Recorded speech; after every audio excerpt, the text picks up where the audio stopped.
Assalamualaikum warahmatullahi wabarakatuh. Silsilah nasab Nabi Muhammad hingga Nabi Adam.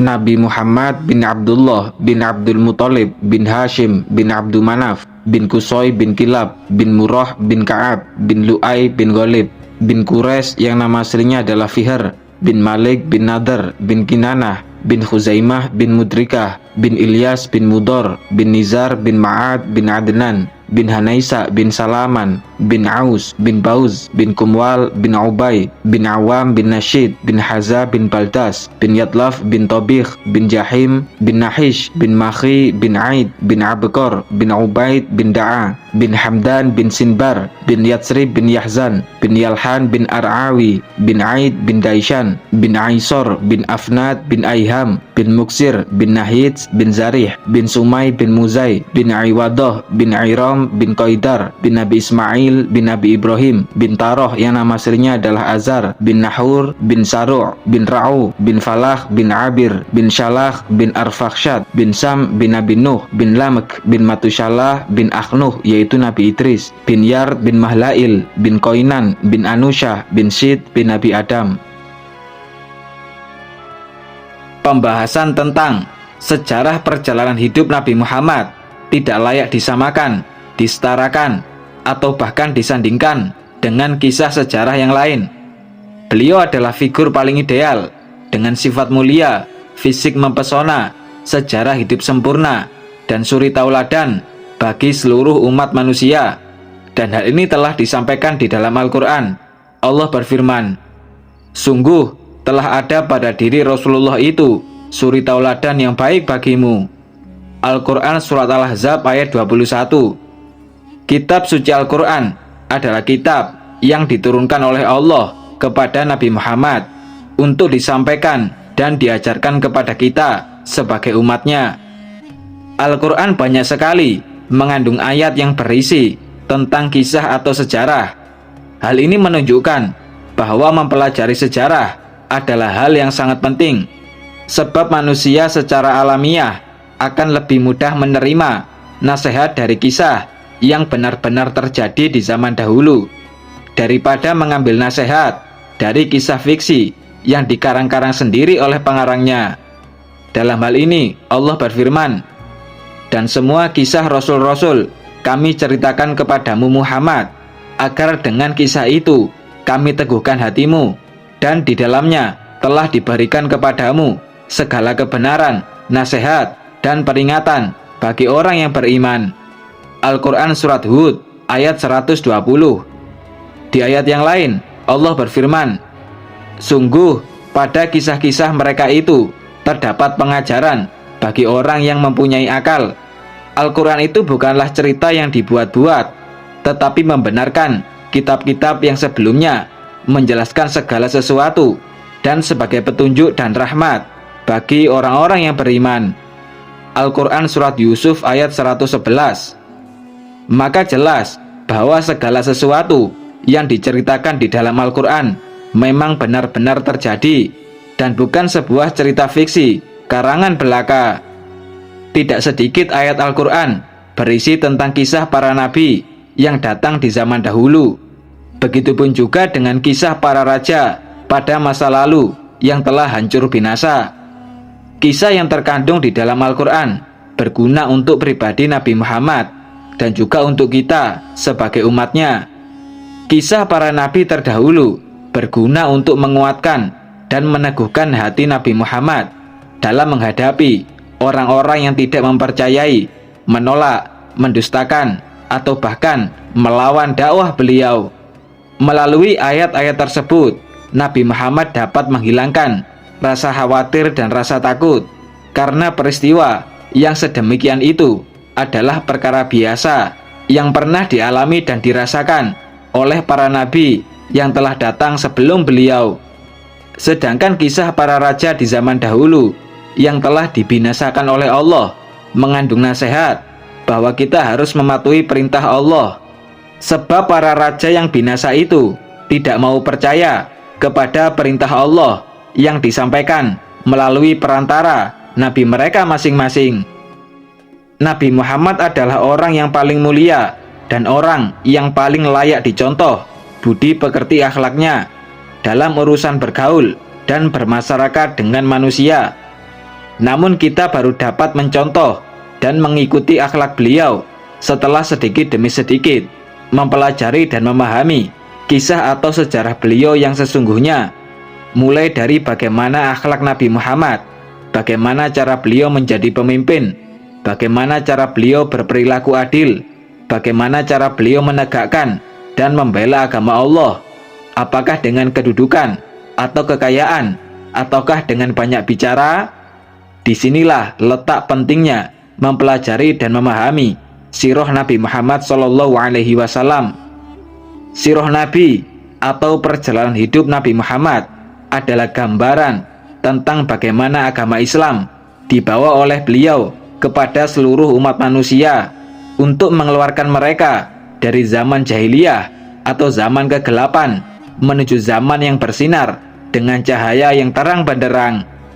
Maka dari itu, pembahasan ini tidak akan kita mulai dari peristiwa kelahiran Nabi Muhammad, sebab perjalanan hidup beliau tidak akan bisa tersampaikan dengan sempurna kecuali jika kita menceritakan terlebih dahulu seberapa gelap, seberapa sesat kondisi masyarakat jahiliyah pada zaman itu, sehingga perjalanan hidup manusia paling mulia ini akan kita mulai dari berbagai macam kesesatan masyarakat jahiliyah serta tentang situasi dan kondisi bangsa Arab sebelum datangnya Islam.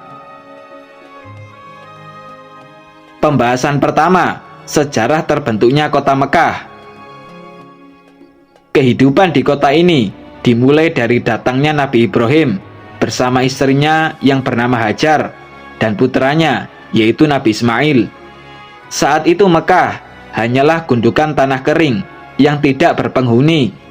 Nabi Ibrahim menempatkan mereka berdua di sebuah tenda di sekitar sumur Zam-Zam. Namun saat itu sumur Zam-Zam masih belum mengalir airnya. Sebagai perbekalan mereka berdua, Nabi Ibrahim meletakkan beberapa buah kurma dan wadah kulit yang berisi air. Setelah itu Nabi Ibrahim kembali ke markas dakwahnya di Palestina. Hari demi hari berlalu, perbekalan Hajar dan Nabi Ismail mulai habis. Pada saat itulah air Zam-Zam memancar dengan karunia Allah. Bahkan hingga hari ini, air tersebut masih mengalir terus-menerus. Beberapa waktu setelah itu, datanglah satu kabilah atau kabilah yang berasal dari Yaman. Kabilah tersebut bernama Jurhum. Kabilah sendiri adalah sekelompok orang yang berasal dari satu ayah, sama halnya dengan suku, kaum, bani, dan semacamnya. Setelah mendapatkan izin dari Hajar, akhirnya kabilah Jurhum memutuskan untuk tinggal di Mekah. Nabi Ismail tumbuh hingga beranjak remaja. Beliau menikah dengan salah satu perempuan kabilah Jurhum yang kemudian dikaruniai 12 orang putra yang semuanya tinggal di Mekah dan beranak pinak di sana. Dan inilah sejarah terbentuknya kota Mekah dan awal adanya kehidupan di sana. Pernah suatu ketika Nabi Ibrahim mengunjungi putranya di Mekah. Lalu Allah memerintahkan Nabi Ibrahim dan Nabi Ismail untuk meninggikan pondasi dan membangun Ka'bah. Setelah itu, agama Nabi Ibrahim mulai tersebar ke seluruh jazirah Arab. Nabi Ibrahim juga menyeru umat manusia untuk melakukan ibadah haji ke Baitullah atau Ka'bah. Jazirah Arab dulunya terbagi menjadi beberapa wilayah, yaitu Hijaz, Najd, Yaman, dan beberapa wilayah lainnya. Namun saat ini, Jazirah Arab sudah terbagi menjadi 7 negara, yaitu Bahrain, Kuwait, Oman, Arab Saudi, Qatar, Uni Emirat Arab, dan Yaman. Nabi Ismail memimpin kota Mekah dan menguasai Baitullah sampai beliau wafat, lalu digantikan oleh 2 putranya, yaitu Nabit dan Qaidar. Namun pada masa berikutnya, kepemimpinan kota Mekah dikuasai oleh kabilah Jurhum selama kurang lebih 2000 tahun. Saat itu ada suku besar bernama Bani Khuza'ah yang tinggal di antara Mekah dan Madinah. Kemudian Bani Khuza'ah melakukan penyerangan dan berhasil merebut kekuasaan kota Mekah dari suku Jurhum. Ketika suku Jurhum akan terusir, mereka menyumbat atau menutup sumur Zam-Zam dan menghilangkan jejak posisinya, serta mengubur beberapa benda berharga di dalamnya. Kekuasaan Bani Khuza'ah di Mekah berlangsung sekitar 300 tahun. Setelah itu, kepemimpinan mereka diambil alih oleh suku Quraisy melalui Qusay bin Kilab. Qusay merupakan kakek keempat Nabi Muhammad. Saat itu Qusay berhasil menikahi putri pemimpin Bani Khuza'ah yang sedang berkuasa. Pemimpin itu bernama Hulail bin Hubsyah. Ketika Hulail meninggal, maka terjadilah peperangan antara Bani Khuza'ah dan suku Quraisy untuk memperebutkan kepemimpinan kota Mekah, yang pada akhirnya suku Quraisy berhasil memenangkannya. Qusay mengambil alih kekuasaan tersebut pada tahun 440 Masehi. Sejak saat itu, Qusay menjadi penguasa tunggal kota Mekah, sekaligus menjadi pemimpin agama di Baitullah. Salah satu tindakan Qusay yaitu mempersatukan kembali suku Quraisy yang terpisah-pisah untuk kembali ke Mekah. Qusay juga membangun Darun Nadwah yang merupakan tempat untuk mempersatukan kaum Quraisy yang terletak di sebelah utara Masjidil Haram dan menempatkan pintunya menghadap ke arah masjid. Setelah Qusay meninggal, kota Mekah dipimpin secara bersama-sama oleh kabilah-kabilah kecil, pecahan dari suku besar Quraisy. Mereka membagi tugas parlemen atau kementerian kepada sebagian kabilah-kabilah itu, yang membentuk semacam negara atau pemerintahan kecil demokratis yang bersatu dengan erat dan sangat kompak. Demikianlah sejarah awal terbentuknya dan sistem kepemimpinan kota Mekah. Selanjutnya, paganisme bangsa Arab. Paganisme adalah agama penyembah patung atau berhala. Sebagian besar penduduk Jazirah Arab dulunya penganut agama Nabi Ibrahim. Namun seiring berjalannya waktu, mereka berubah menjadi agama paganis. Mereka menyembah berhala dan membuat berbagai macam ritual untuk memuliakannya. Selain penganut agama Nabi Ibrahim, sebagian kecil penduduk Jazirah Arab juga ada yang menganut agama Yahudi dan Nasrani. Sama halnya dengan agama Nabi Ibrahim, para penganut agama Nasrani juga berubah menjadi agama paganis yang mencampur adukkan antara Allah dengan manusia. Sementara agama Yahudi berubah menjadi tempat untuk mencari muka dan menumpuk harta. Para pemimpin agama Yahudi hanya berambisi untuk memperkaya diri dan mengejar kedudukan. Mereka mengorbankan agama dan menyebarluaskan kesesatan, serta meninggalkan ajaran agama yang disyariatkan oleh Allah. Sebenarnya agama semua nabi sama, yaitu Islam, dan hal ini telah disampaikan di dalam Al-Quran. Allah berfirman, "Sesungguhnya agama yang diridhoi di sisi Allah ialah Islam." Al-Quran Surat Ali Imran ayat 19. Dulunya para penganut agama Nabi Ibrahim hanya menyembah Allah, meyakini bahwa Allah adalah satu-satunya Tuhan yang layak disembah. Namun seiring berjalannya waktu, mereka mulai menyimpang. Mereka terjerumus kepada kemusyrikan dan menganggap bahwa Tuhan itu tidak hanya Allah saja, akan tetapi berhala-berhala juga termasuk Tuhan. Para penyembah berhala ini jika bersumpah juga sering mengatasnamakan Allah. Namun kadangkala mereka juga bersumpah atas nama berhala. Penyimpangan mereka ini dimulai pada saat Bani Khuza'ah berkuasa di Mekah. Saat itu Bani Khuza'ah dipimpin oleh Amr bin Luhai. Amr adalah orang yang gigih menyeru kepada kebaikan, gemar bersedekah, dan tekun dalam beribadah, sehingga dia disukai oleh masyarakatnya. Mereka sangat menghormati Amr. Mereka menganggap Amr adalah ulama besar dan salah satu wali pilihan Allah. Pernah suatu ketika Amr melakukan perjalanan ke negeri Syam. Negeri Syam adalah wilayah di sebelah Jazirah Arab yang sekarang sudah terpecah menjadi 4 negara, yaitu Palestina, Yordania, Lebanon, dan Suriah. Ketika Amr sampai, dia melihat paganisme masyarakat negeri Syam, yaitu melakukan penyembahan terhadap berhala.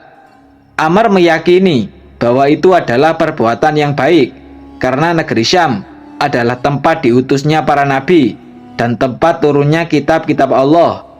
Kemudian Amr pulang dengan membawa berhala yang bernama Hubal. Amr menaruh Hubal di tengah Ka'bah, lalu mengajak masyarakat Makkah untuk menyembahnya. Tidak butuh waktu yang lama, beberapa daerah yang berada di sekitar Makkah mulai ikut menyekutukan Allah dengan menyembah berhala.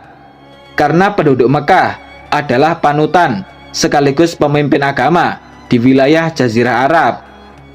Ketika kaum Quraisy berhasil merebut kepemimpinan kota Makkah dari Bani Huza'ah, mereka menemukan berhala Hubal dengan kondisi tangan terputus.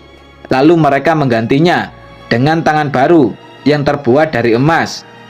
Hubal adalah berhala dari batu akik yang berwarna merah. Hubal merupakan berhala pertama yang dimiliki oleh orang-orang musyrik saat itu. Mereka menganggap Hubal adalah berhala yang paling besar dan yang paling suci. Berhala lain yang paling terkenal adalah berhala Manat, Lata, dan Uzza. 3 berhala ini juga termasuk berhala terbesar yang dimiliki oleh bangsa Arab. Seiring berjalannya waktu, kemusyrikan semakin merajalela dan jumlah berhala bertambah terus-menerus di setiap tempat. Dikisahkan bahwa Amr bin Luhai berhasil menemukan 6 berhala yang terkubur di kota Jeddah. Ketika musim haji tiba, ke-6 berhala itu diberikan kepada kabilah-kabilah Arab untuk mereka bawa pulang ke kampung halamannya masing-masing. Ketika sampai, mereka membuatkan berhala-berhala tersebut tempat khusus, layaknya berhala Hubal, mulai dari juru kunci atau kiriman sesajian sebagaimana yang ada di Ka'bah. Dan hal ini juga diikuti oleh kabilah-kabilah yang lain, yang akhirnya paganisme semakin berkembang di wilayah Jazirah Arab. Bahkan hampir setiap rumah pasti mempunyai berhala sendiri. Tidak hanya itu, Masjidil Haram akhirnya juga penuh dengan berbagai macam berhala. Ketika Nabi Muhammad berhasil menaklukkan kota Mekah, tepatnya di tahun 8 Hijriah, Masjidil Haram dihuni oleh 360 berhala. Lalu beliau menghancurkan semua berhala itu. Bahkan bagian dalam Ka'bah terdapat beberapa lukisan. Sejak penaklukan kota Mekah, semua berhala disingkirkan dan seluruh lukisan-lukisannya dihapus bersih. Demikianlah awal mula paganisme bangsa Arab dan penyimpangan agama Nabi Ibrahim dari hanya menyembah Allah berubah menjadi penyembah berhala. Selanjutnya berbagai macam kesesatan, ritual, dan kondisi moral masyarakat jahiliyah. Zaman jahiliyah atau zaman kebodohan adalah masa di mana manusia hidup dengan tatanan rusak, mulai dari kerusakan moral, agama, hingga hancurnya derajat manusia. Masyarakat jahiliyah sebenarnya masih memuliakan Baitullah atau Ka'bah. Mereka juga tetap melakukan tawaf di Masjidil Haram, serta menunaikan ibadah haji dan umroh. Akan tetapi, mereka juga melakukannya kepada berhala. Mereka meyakini ritual apapun yang diciptakan oleh Amr bin Luhai adalah perkara yang baik dan tidak mengubah syariat agama Nabi Ibrahim. Berikut ini beberapa ritual yang mereka lakukan untuk menyembah dan memuliakan berhala. Ritual pertama, berhaji dan tawaf mengelilingi berhala. Mereka tunduk dan bersujud di hadapan berhala untuk memohon perlindungan dan pertolongan ketika menghadapi kesulitan. Bahkan masyarakat jahiliyah kadangkala tawaf mengelilingi Ka'bah di Masjidil Haram dengan keadaan telanjang. Tentang hal ini, Allah berfirman, "Hai anak Adam, Pakailah pakaianmu yang indah di setiap memasuki masjid. Al-Quran Surat Al-A'raf ayat 31. Ritual kedua, mempersembahkan hewan kurban. Mereka menyembelih hewan kurban itu untuk dipersembahkan kepada berhala, di hadapan berhala, dan menyembelihnya pun atas nama berhala.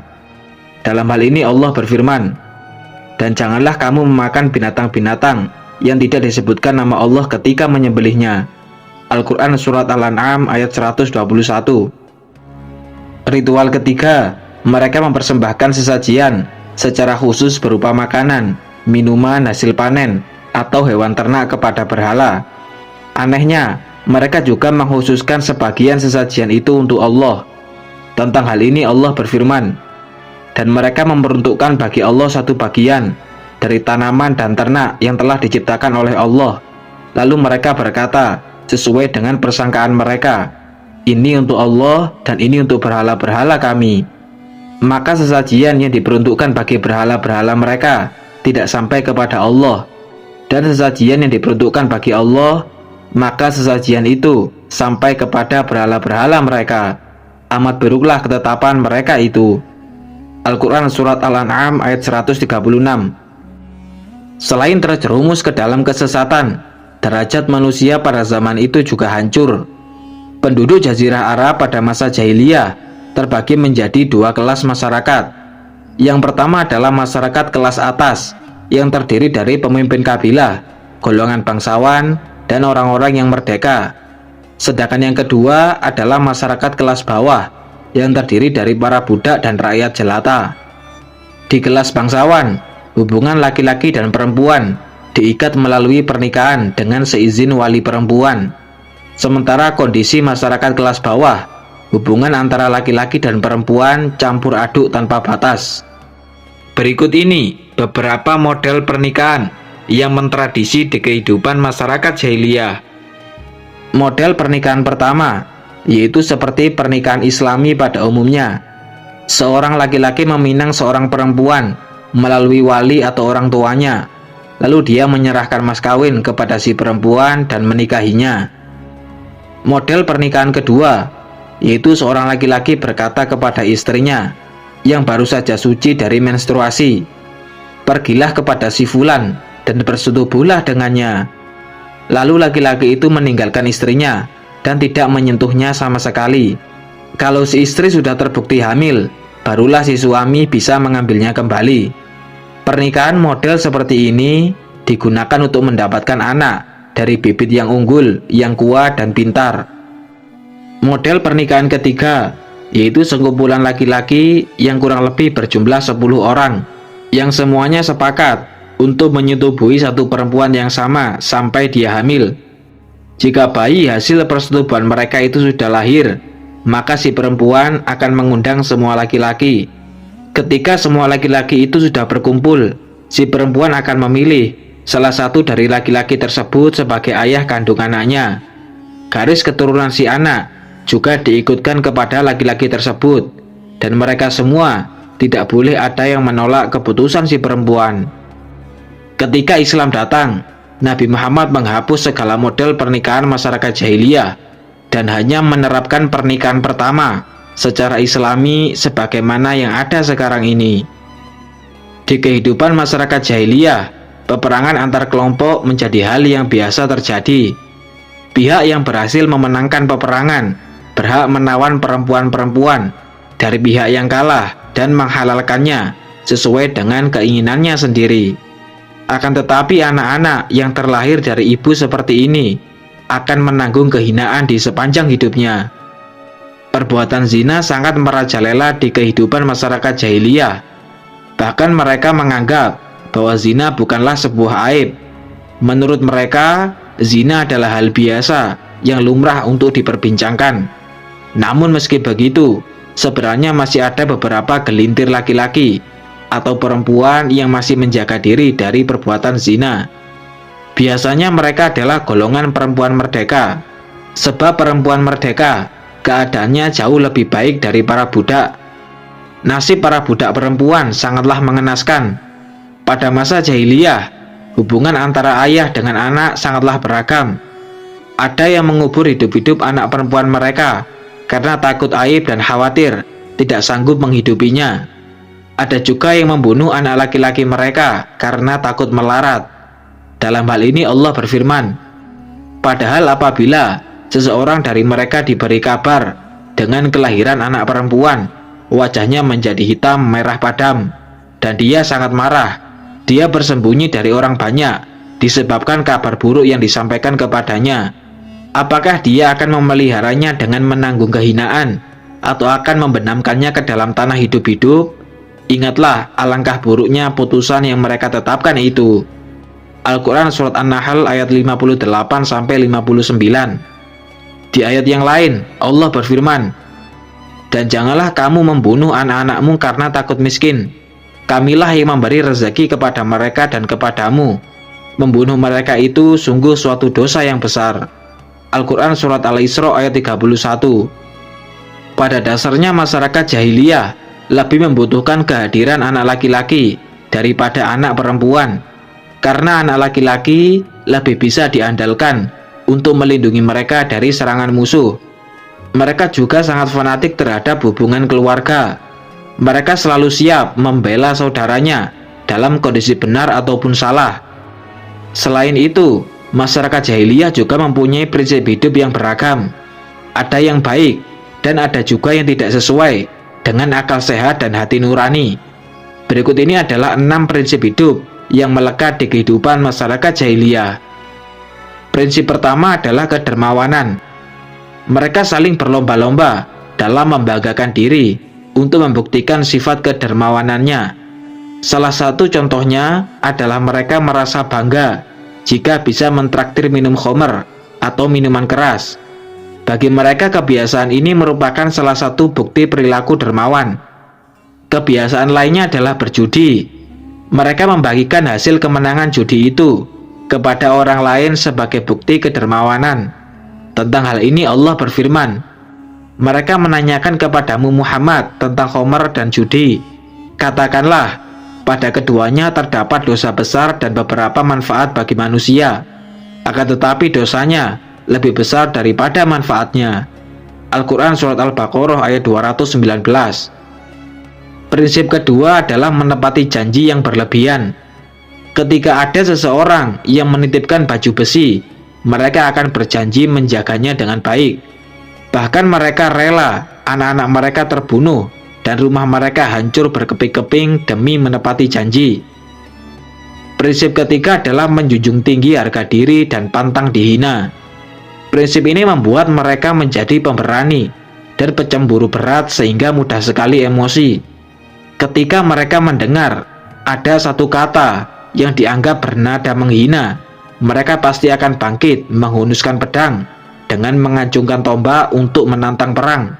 Mereka tidak peduli harus kehilangan nyawa akibat mempertahankan harga diri. Prinsip keempat adalah pantang mundur. Jika mereka berkeinginan dan sudah bertekad bulat untuk melakukan sesuatu hal yang dianggap mulia dan membanggakan, maka tidak ada yang bisa menghentikannya, sebab mereka sudah siap menghadapi semua resiko yang mungkin membahayakan dirinya sendiri. Prinsip kelima adalah lemah lembut dan suka menolong. Sikap seperti ini sebenarnya hanya ada di sebagian kecil kelompok mereka, sebab tertutupi oleh sikap pemberani mereka yang melampaui batas, yang mudah marah, dan memutuskan untuk berperang. Prinsip keenam adalah kesederhanaan.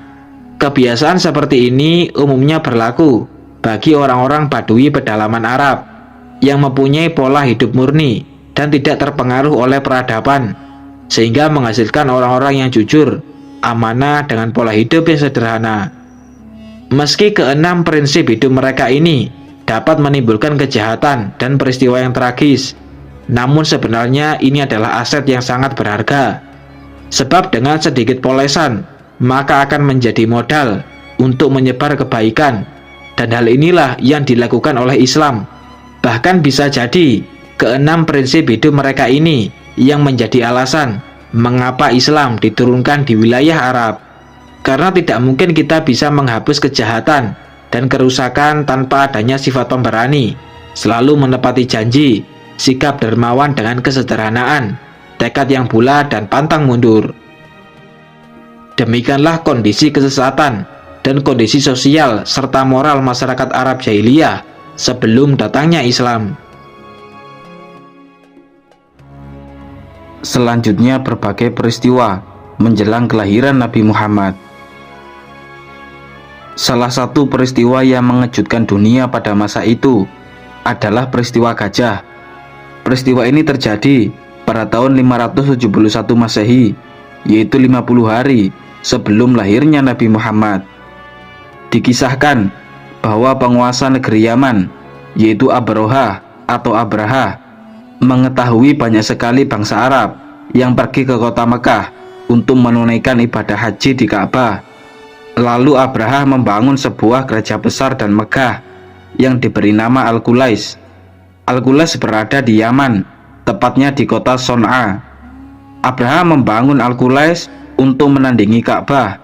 Dia ingin memindahkan haji orang Arab yang sebelumnya di Ka'bah agar berpindah ke gereja buatannya. Dan rencana Abraha ini didengar oleh seseorang dari Bani Kinanah yang tinggal di sekitaran kota Mekah. Orang tersebut marah mendengar rencana Abraha yang merendahkan kedudukan Ka'bah. Maka pada suatu malam, seseorang dari Bani Kinanah itu melumuri gereja Al-Qulais dengan kotoran manusia. Dan berita ini sampai di telinga Abraha. Abraha sangat murka. Dia langsung mengerahkan pasukannya sebanyak 60.000 personel untuk berangkat menuju Mekah dan menghancurkan Ka'bah. Abraha membawa beberapa ekor gajah. Dia sendiri mengendarai gajah yang paling besar. Abraha dan seluruh pasukannya pun berangkat menuju Mekah. Ketika perjalanan mereka sudah dekat, tepatnya di sebuah daerah yang bernama Muhammas, Abraha dan pasukannya berhenti untuk bersiap-siap. Anehnya, ketika gajah-gajah yang mereka kendarai itu dihadapkan ke arah jalan menuju Ka'bah, gajah tersebut hanya diam, berlutut dan tidak mau berdiri. Akan tetapi ketika gajah-gajah itu dihadapkan ke arah yang lain, gajah itu mau berdiri dan berjalan.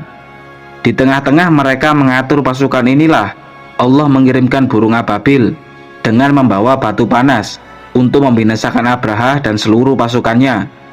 Masing-masing burung itu membawa 3 butir batu, 1 batu di paruhnya dan 2 batu yang lain di cengkeraman kedua kakinya. Siapapun yang terkena lemparan batu itu akan terlepas anggota tubuhnya dan binasa. Abraha sendiri, jari jemarinya terlepas satu persatu. Ketika sampai di kota Son'a, tubuh Abraha sudah terlepas, dadanya terbelah, hatinya terurai keluar, dan tewaslah dia dengan kondisi mengenaskan. Peristiwa gajah ini juga berhasil mencuri perhatian dunia pada masa itu, sehingga mereka mengakui kemuliaan Baitullah atau Ka'bah.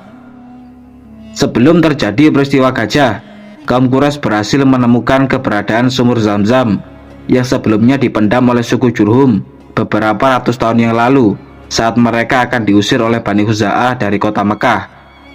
Dikisahkan bahwa suatu hari Abdul Muthalib, sang kakek Nabi Muhammad, bermimpi diperintah menggali sumur Zam-Zam sekaligus informasi tentang di mana letak sumur tersebut.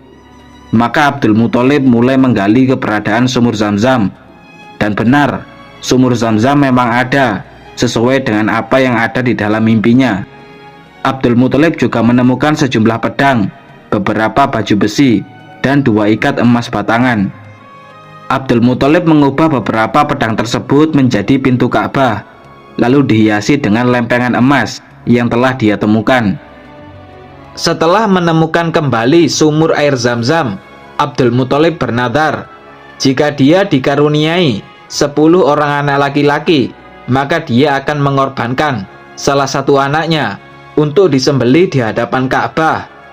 Seiring berjalannya waktu, nadar Abdul Muthalib ini memang benar-benar terjadi, sebab dia dikaruniai 10 orang anak laki-laki dan 6 orang anak perempuan. Maka untuk melaksanakan nadarnya, Abdul Muthalib mulai mengundi nama 10 anak laki-lakinya, dan ternyata yang keluar adalah nama Abdullah. Abdul Muthalib bergegas menemui Abdullah dan menggiringnya menuju Ka'bah sambil membawa sebuah pedang untuk menyembelihnya. Melihat hal itu, orang-orang Quraisy berusaha mencegah. Namun Abdul Muthalib masih tetap akan melakukan nadarnya.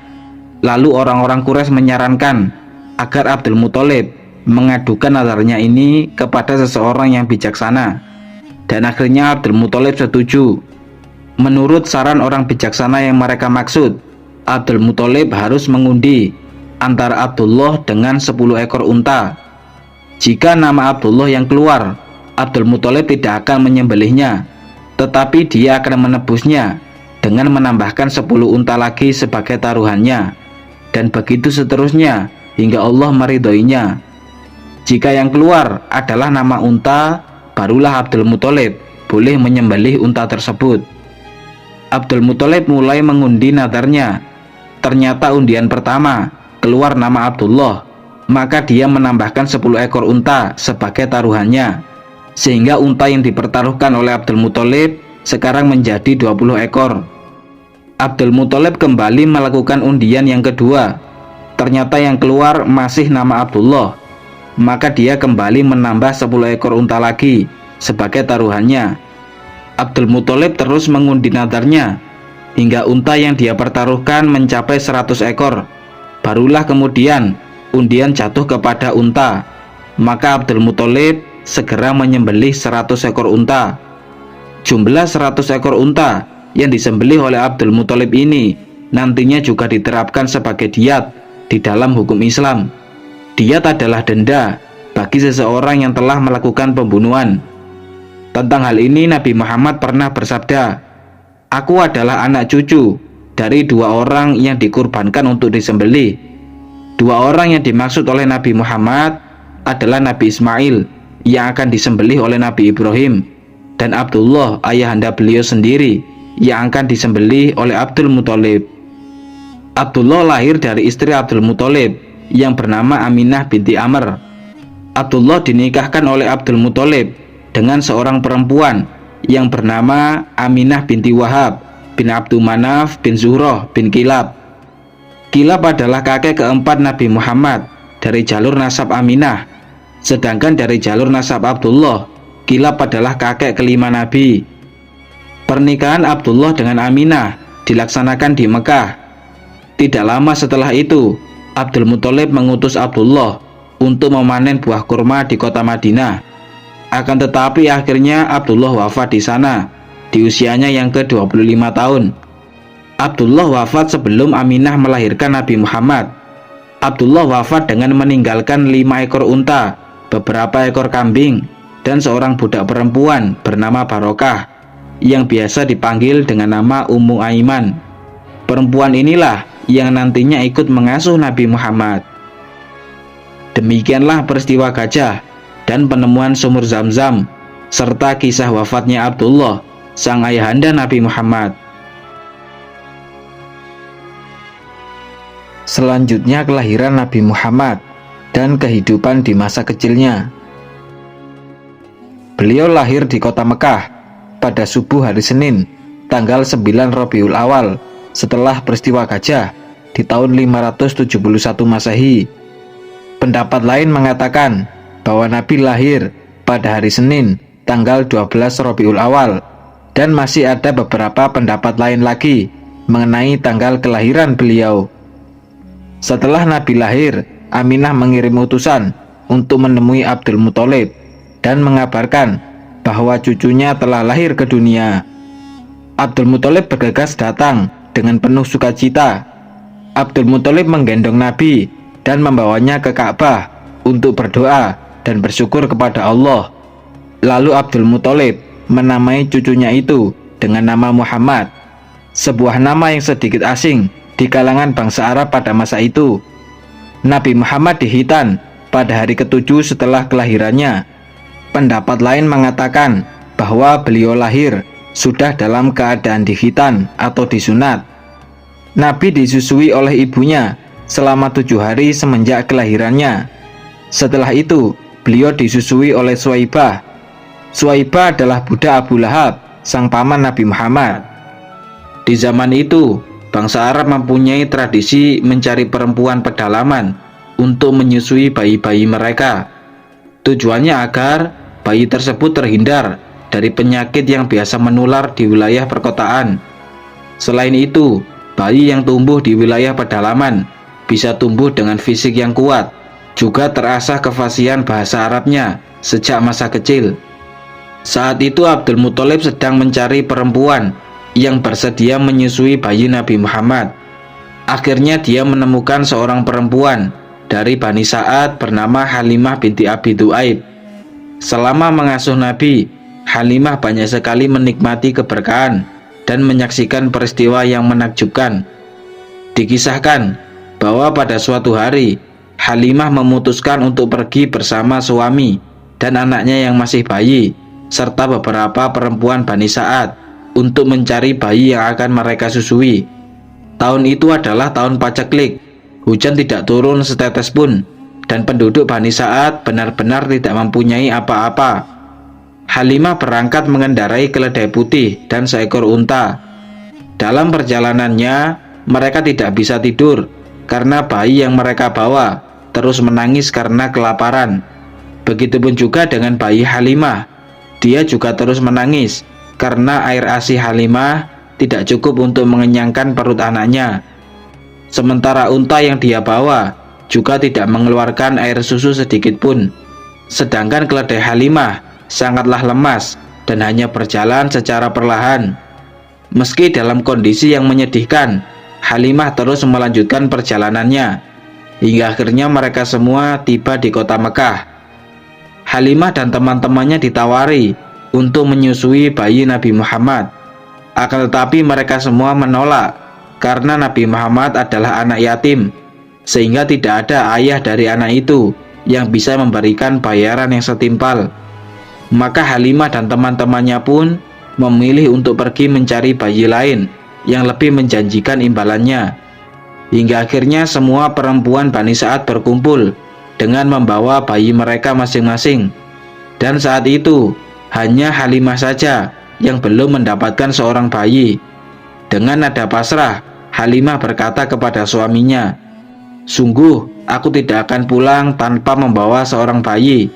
Aku akan mengambil anak yatim tadi untuk kita bawa pulang." Dengan terpaksa Halimah pun pergi mengambil bayi Nabi. Setelah itu dia kembali bergabung dengan rombongan. Namun ketika dia mulai memangku Nabi, air ASI-nya tiba-tiba penuh, bahkan bisa mengenyangkan dua bayi yang sedang dia bawa, satu Nabi Muhammad dan satu lagi anaknya sendiri. Kemudian suami Halimah bangkit, menghampiri unta yang mereka bawa. Ternyata kantong air susunya penuh. Suami Halimah langsung memerah dan meminumnya bersama Halimah sampai kenyang. Malam itu mereka tidur dengan penuh kenikmatan. Keesokan harinya, suami Halimah berkata, "Sungguh engkau telah membawa bayi yang penuh dengan keberkahan." Lalu Halimah menjawab, "Memang itulah yang aku harapkan." Kemudian rombongan perempuan Bani Sa'ad mulai bergerak untuk pulang. Halimah menunggangi keledainya bersama bayi Nabi.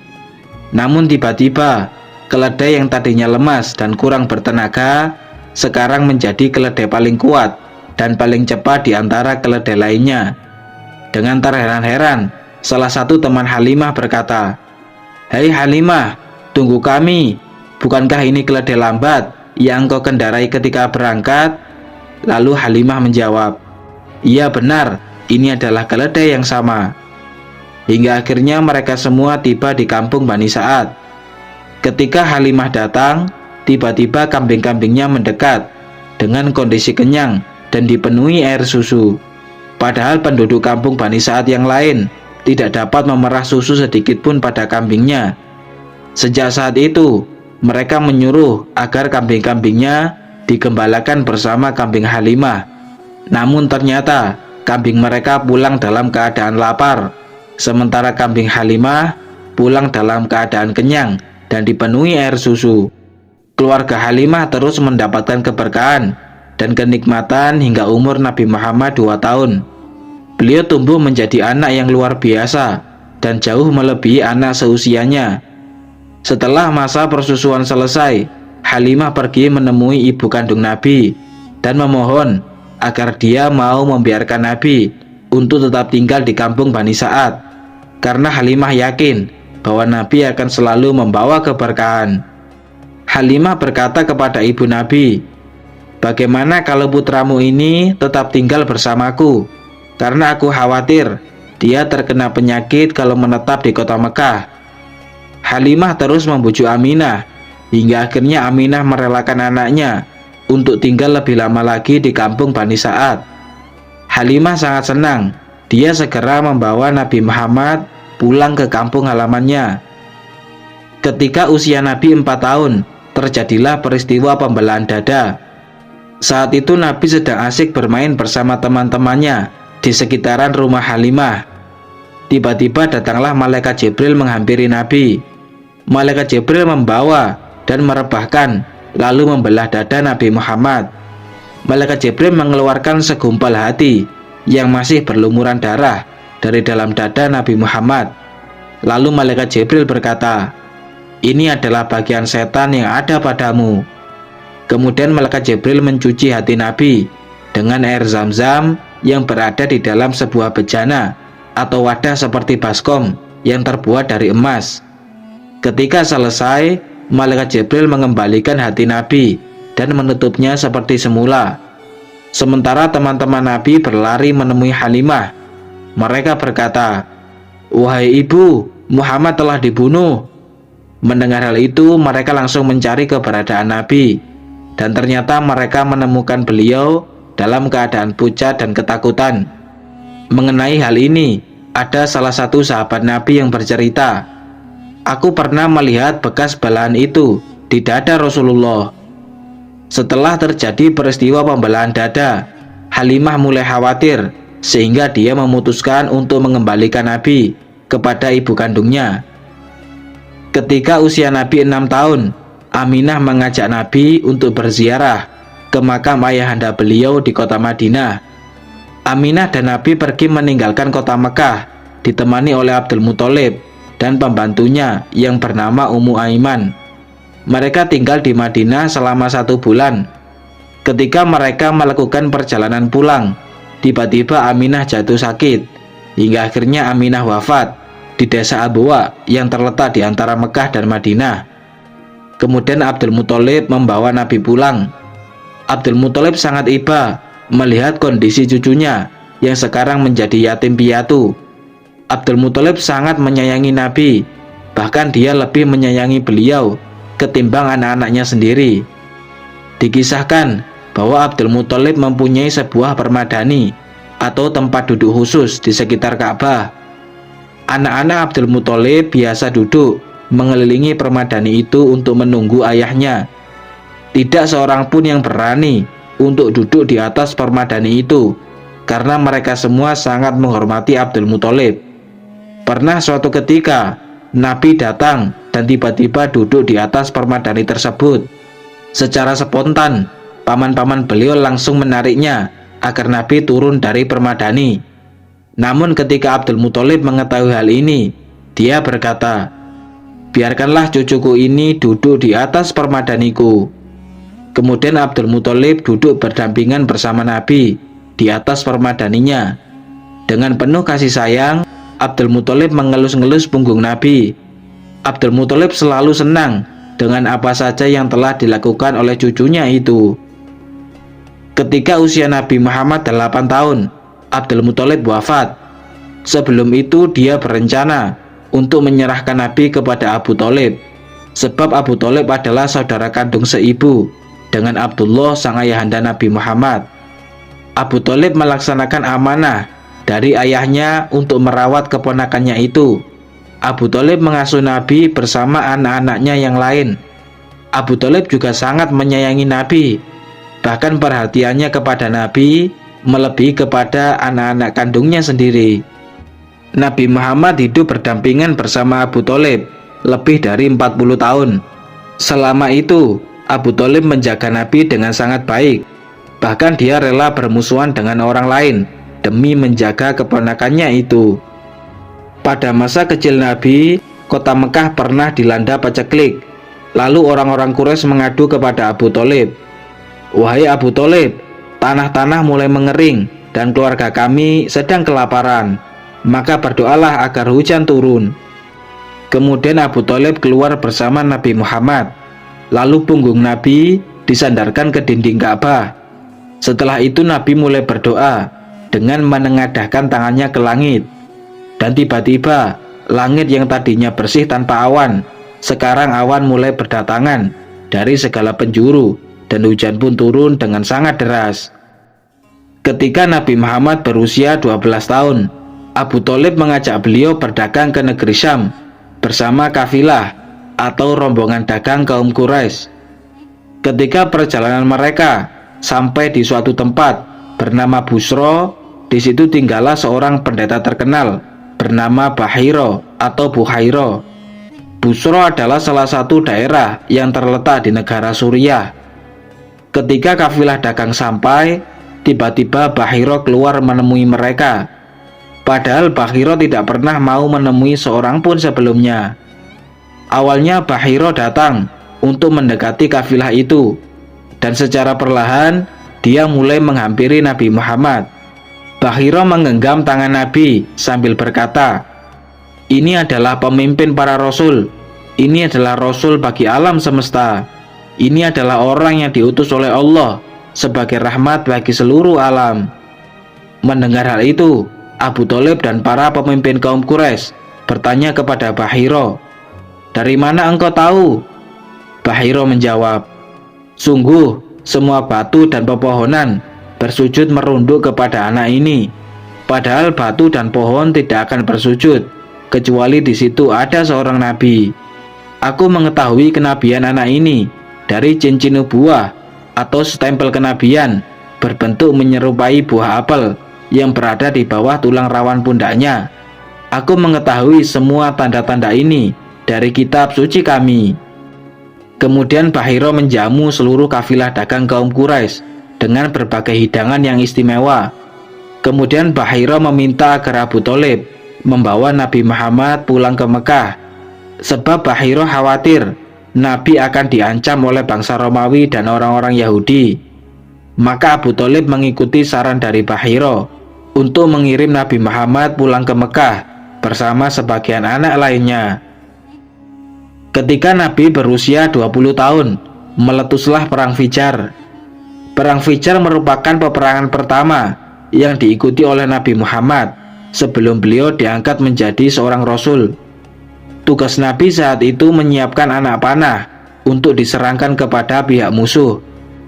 Di masa mudanya, Nabi tidak mempunyai pekerjaan yang tetap. Beberapa pendapat mengkisahkan bahwa beliau bekerja sebagai pengembala kambing. Namun yang jelas, di usianya yang ke-25 tahun, Nabi sudah beralih profesi menjadi seorang pedagang. Saat itu ada seorang perempuan bernama Khadijah binti Khuwailid. Khadijah adalah seorang saudagar mulia yang kaya raya. Khadijah biasa mengupah karyawan untuk menjalankan bisnisnya dengan sistem bagi hasil. Ketika Khadijah mendengar kabar tentang kepribadian baik Nabi Muhammad yang jujur, amanah, dan berakhlak mulia, maka Khadijah mengirim utusan untuk menemui Nabi. Khadijah meminta agar Nabi bersedia memutar modalnya untuk berdagang ke negeri Syam dengan didampingi pembantu laki-lakinya yang bernama Maisarah. Ketika utusan Khadijah sampai, Nabi menerima tawaran kerja ini. Maka berangkatlah beliau ke negeri Syam membawa modal Khadijah dengan didampingi Maisarah. Ketika urusan dagang di Syam selesai, Nabi dan Maisarah bergegas pulang ke kota Mekah. Pada saat Nabi sampai, Khadijah melihat betapa amanahnya Nabi dalam mengelola hartanya. Belum pernah Khadijah melihat hasil bisnisnya seberkah ini. Hal inilah yang membuat Khadijah mulai tertarik kepada Nabi. Ketertarikan Khadijah bertambah setelah mendengar cerita dari Maisarah tentang yang dia lihat selama mendampingi Nabi Muhammad. Di antaranya adalah awan atau malaikat yang selalu menaungi dan melindungi Nabi Muhammad dari sengatan panasnya sinar matahari. Juga akhlak mulia, ide-ide cemerlang, dan kejujuran serta cara berdagang Nabi yang amanah. Khadijah merasa bahwa dia telah menemukan tambatan hati yang selama ini dia cari. Padahal saat itu banyak sekali para pemimpin dan bangsawan-bangsawan kaum Quraisy yang ingin menikahi Khadijah, akan tetapi dia selalu menolaknya. Khadijah menumpahkan isi hatinya kepada Nabi Muhammad melalui temannya yang bernama Nafisah. Lalu Nafisah pergi menemui Nabi untuk menyampaikan pesan dari Khadijah bahwa dia menawarkan diri untuk dinikahi oleh Nabi Muhammad. Ternyata beliau menyetujui tawaran menikah ini. Maka beliau berbicara kepada paman-pamannya. Akhirnya Nabi bersama keluarga Bani Hashim pergi menemui keluarga Khadijah untuk melamarnya. Pernikahan mereka berdua digelar sekitar 2 bulan setelah kepulangan Nabi dari negeri Syam. Prosesi pernikahan ini dihadiri oleh keluarga Bani Hashim dan keluarga Bani Mudhor dengan mahar 20 ekor unta muda. Saat itu usia Nabi Muhammad 25 tahun, sementara usia Khadijah 40 tahun. Khadijah adalah perempuan pertama yang dinikahi oleh Nabi, dan beliau tidak pernah memadu atau menikah lagi dengan perempuan lain hingga Khadijah wafat. Selama menikah dengan Khadijah, Nabi dikaruniai 6 orang anak, 2 putranya yaitu Qasim dan Abdullah. Kedua putra Nabi ini wafat ketika masih kecil. Sementara putri Nabi berjumlah 4 orang. Mereka adalah Zainab, Ruqayyah, Ummu Kulsum, dan Fatimah. Keempat putri Nabi ini hidup hingga datangnya Islam.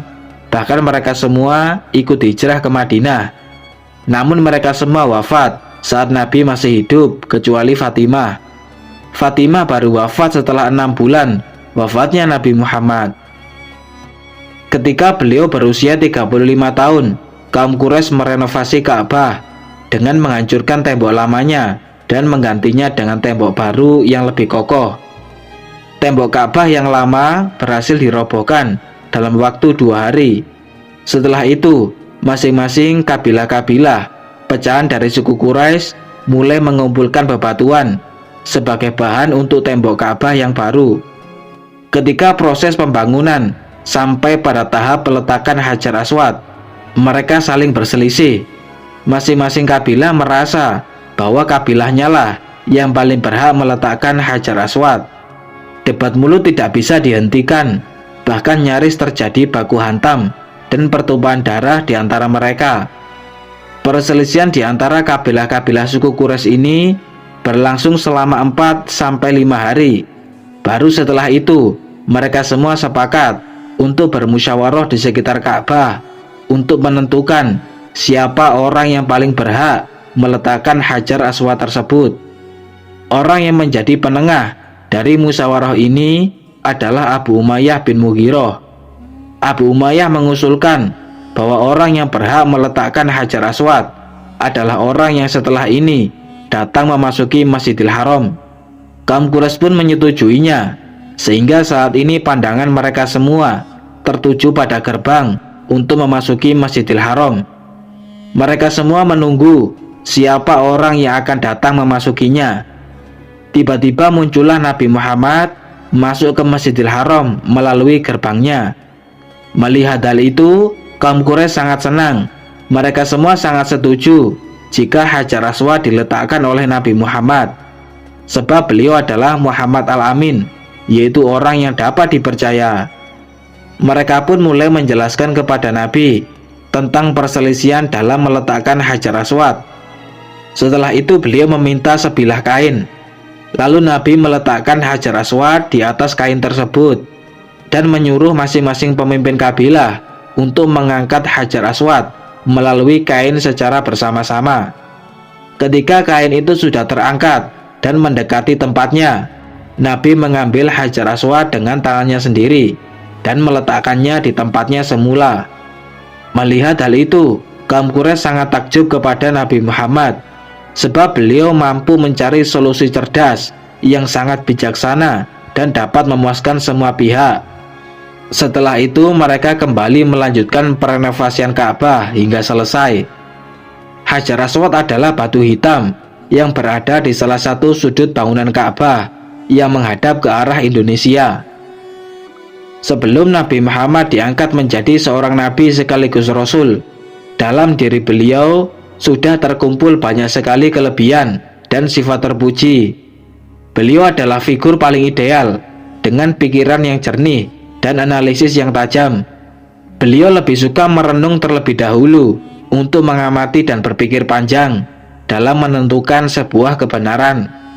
Beliau suka mempelajari kisah hidup manusia dan permasalahan sosial.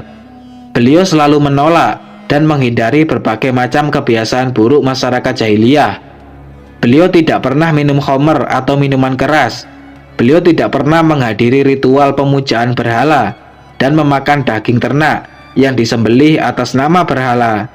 Bahkan sejak kecil, beliau sudah tidak menyukai ritual pemujaan sesat yang biasa dilakukan oleh masyarakat jahiliyah. Ketika timbul hawa nafsu, ingin sekedar mengetahui perbuatan buruk, Allah menolong Nabi dengan menghalang-halanginya dari perbuatan tersebut. Dikisahkan bahwa pada suatu malam, Nabi mengembala kambing bersama temannya. Kemudian beliau pergi sendirian ke sebuah acara pesta yang diadakan oleh masyarakat jahiliyah, yang di dalamnya ada pesta minum khamr dengan diiringi nyanyian oleh para biduan perempuan. Namun ketika Nabi sudah mendekati tempat itu, ternyata Allah melarangnya. Allah menutup pendengaran Nabi dan beliau pun jatuh tertidur. Beliau baru terbangun pada siang hari. Pada malam yang lain, beliau kembali melakukan hal yang sama. Namun ketika sudah mendekati tempat pesta, ternyata beliau kembali tertidur seperti malam sebelumnya. Setelah kejadian ini, satu kali pun Nabi tidak pernah lagi berkeinginan untuk melakukan hal yang buruk. Di kisah yang lain, tepatnya pada saat perenovasian Ka'bah, Nabi bersama pamannya, yaitu Abbas bin Abdul Muthalib, ikut memindahkan bebatuan dengan cara dipanggul di pundak. Batu ini mereka gunakan untuk bahan tembok Ka'bah yang baru. Abbas berkata kepada Nabi, "Taruhlah sarungmu itu di leher, agar kulitmu terlindungi dari keras dan kasarnya batu ini." Mendengar hal itu, Nabi pun melakukan apa yang telah disarankan oleh Abbas, sehingga aurat beliau terbuka. Akan tetapi tiba-tiba beliau jatuh tidak sadarkan diri. Ketika sudah siuman, beliau bersabda, "Ini pasti gara-gara sarungku." Lalu Nabi kembali memakai sarungnya dan mengikatnya dengan erat. Sejak saat itu, beliau tidak pernah membuka auratnya sama sekali. Kisah ini menjadi bukti bahwa Allah selalu menjaga Nabi Muhammad dari perbuatan buruk. Beliau memiliki keistimewaan di tengah masyarakatnya. Beliau adalah orang yang paling pandai menjaga diri, paling sempurna budi pekerti akhlaknya, paling baik dalam bertetangga, paling mudah dalam hal memaafkan, paling benar perkataannya, paling baik amalnya, dan paling menepati janji. Kumpulan pribadi baik inilah yang membuat kaum Quraisy menjuluki Nabi dengan gelar Al-Amin, yaitu orang yang dapat dipercaya. Demikianlah kisah kelahiran hingga masa muda, serta profil kepribadian Nabi Muhammad sebelum beliau diangkat menjadi seorang Rasul.